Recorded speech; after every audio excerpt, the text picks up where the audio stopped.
please,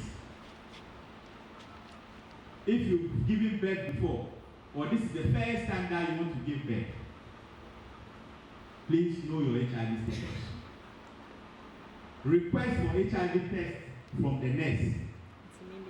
Ask the nurse, if I'm interested in HIV, I want to know if I have some. I want to really be sure. Except me how far. You can even say it jokingly in a way that they will respond to you positively.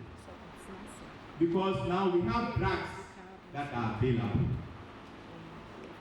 The fact that there are drugs does not mean that you have a license to go and get yourself infected.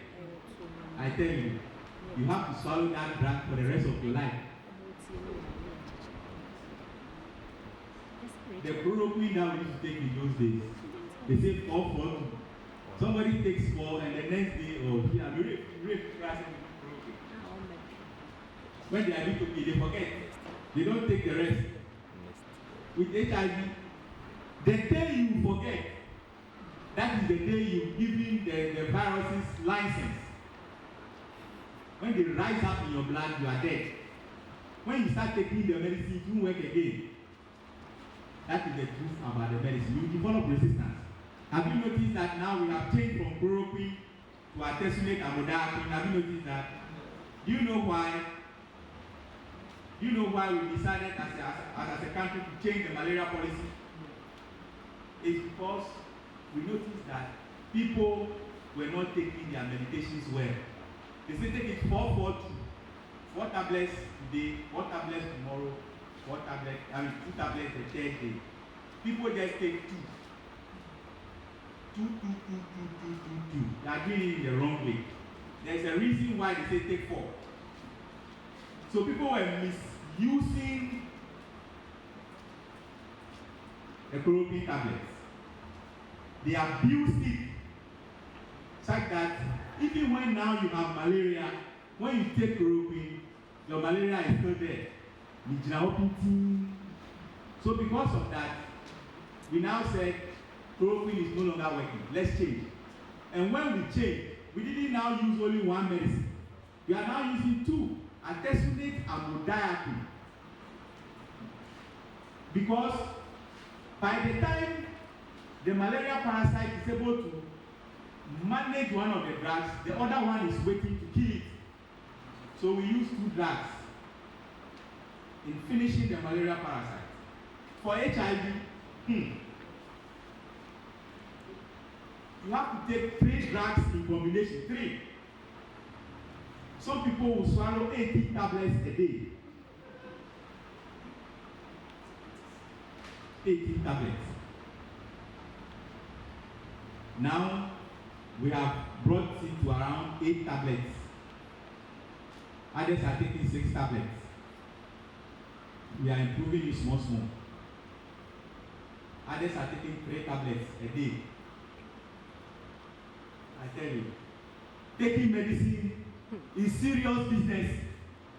People who have hypertension, after some time, hypertension, they don't take the medicine again. The next moment they develop stroke because they stop taking their medicine. They are tired, drug fatigue. So if you tell me that, it's to cry a drama, so all die, you die like a chicken. So let us not say that a draw until you won't be careful. I told you that there are some people who we put on treatment and they still die. A draw or no a draw, they still die. You see? So the best way is to avoid it. And the good news is about 97% of Ghanaians are not infected. And this is beautiful. The challenge to us is that, for me, I'll be very happy if all these 97% are able to line up in our hospitals to go and test their HIV status. Because I told you, we have about over 300,000 people who are living with HIV currently. The HIV population, around 300,000. Out of these 300,000, about 22,000 are children. I under 15 years. 22,000 are children. And how do children get HIV? They get it because their mothers are infected. And that is why now the policy is every pregnant woman is supposed to have an HIV test now. You are encouraged. It is not mandatory. You will not be forced. It's not compulsory for you to do HIV test. But because I know, and I'm telling you, that we have 22,000 children who are HIV positive in Ghana, we have to prevent this from happening. This year, about 20,000 women will be HIV positive this year. Pregnant women, about 20,000 of them. So because of that, it is very critical that in order for us to prevent children from getting infected, we need to know our HIV status. So I'm challenging you tonight, before you sleep, I want you to ask that critical question. Am I HIV infected? Be very fair to yourself. Pastor, I hope you also ask yourself the same question. Exactly. He says exactly. So if Pastor is saying exactly, you too, you say what? Exactly. Isn't it? Ask yourself this critical question.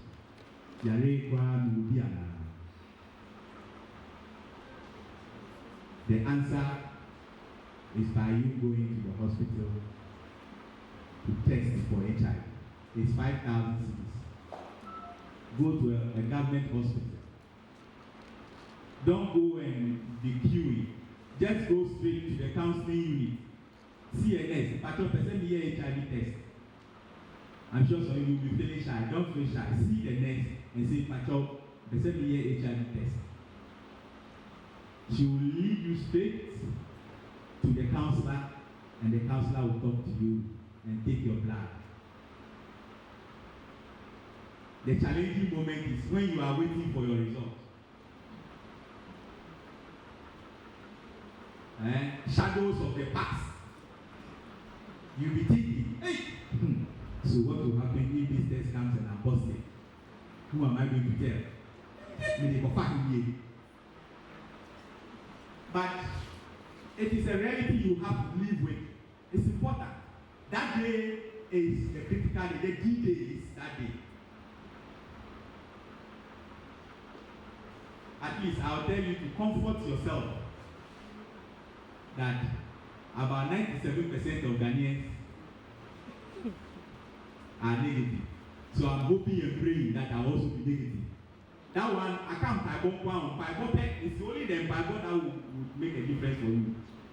At that material moment, as you are waiting for the result. I tell you, when people tell you their experiences, that transition, that stage of transition, is the most difficult time they've ever experienced in their whole life. When they are waiting for that result.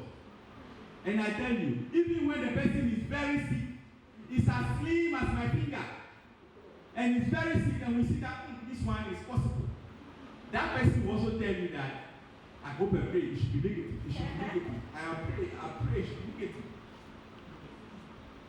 And you who are looking very beautiful, bouncing, you also be praying negative, oh negative, oh negative.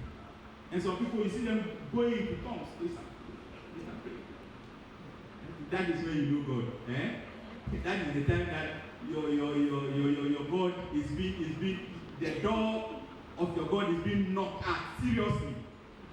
But please, it's important. It's a phase in life. You need to be bold to know your HIV status, because 97% are negative, and it's likely you can also be negative. But even if you are positive, you will not be left in the cold. You will surely receive some care and treatment. Treatment is there.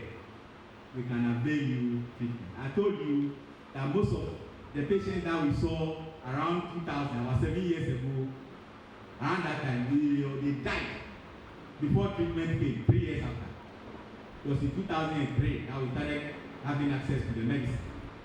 Before then, most of them they died. That means that they've been living with the virus in the 90s. If they died in the 2000s, meaning they've been staying with the virus for a long time. So that is important. But I'm encouraging you. Before the year ends, please, I want you to respond to the question that you'll be asking yourself tonight. And it's very important. If sex, they've done a lot of humorous things for them to test negative. You see? So that is a motivation in itself. A huge motivation. So I tell you, for you to show leadership at your own level, your personal level, I am challenging you to respond to this question of whether you have HIV or not tonight. Before midnight, 31st, that this room will be full of action, or Pastor, 31st, there will be action here, isn't it? There will be action till 1st January. I tell you, answer that question and then go into January 1st, 2008 in peace. And make a personal pledge to yourself that you are not going to expose yourself. I know there are some Christian brothers, some Christian sisters who continue to have sex.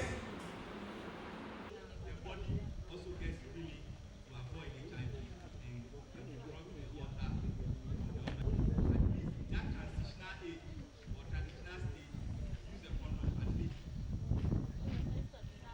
This is what we know works.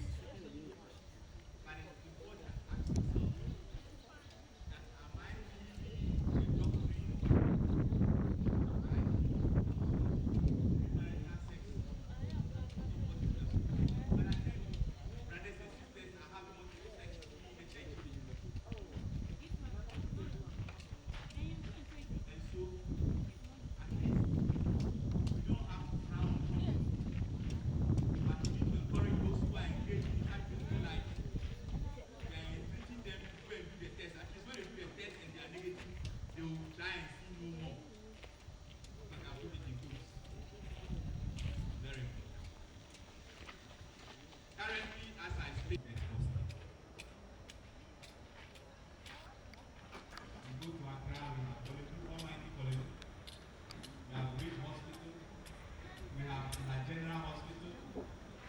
We have Ghana Clinic, we have Akai Hospital, Yahoo Hospital, Holy Trinity Hospital, we have Trust Hospital, 37 Military Hospital,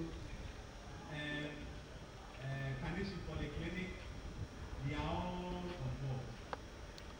So I give several tablets a day for the rest of your life. And just like what happened to Europe.